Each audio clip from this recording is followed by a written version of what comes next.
At the beginning of Brave New World, a group of students is being taken on a tour by the director of hatcheries. We learn about how embryos are grown in test tubes and are mass-produced using a process called the Volkanovsky process.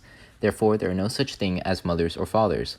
We also learn that conditioning is used that makes newborns wary of flowers and books since they are seen as a distraction from consumer goods. Furthermore, we learn of a method called hypnopaedia, or playing information to kids when they sleep night after night until it is a part of their subconscious. Then they all go to the garden where they witness children performing erotic play. There they bump into one of the 10 controllers or leaders of the world.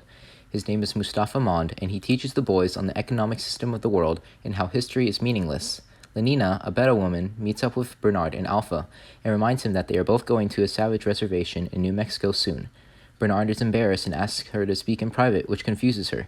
After Benito offers Bernard Soma, a hallucinogenic drug, it prompts him to run away. Bernard later goes to a wrestling match with Lenina, and on the way back stops over a lake to sightsee. Bernard and Lenina argue over her looking at the lake. Bernard finally gives in and drives away from the lake. They take Soma and have intercourse later that night. The next day, Bernard tells Lenina that he didn't want that night to end with sex. He then goes to see the director of hatcheries to get permission to go to the reservation. The director tells of how he went there 20 years prior with the girl, whom he lost there. Bernard calls Helmholtz after reaching the reservation, who tells him that the director plans on exiling him to Iceland after formally threatening to. Bernard takes Soma to ease his anxiety.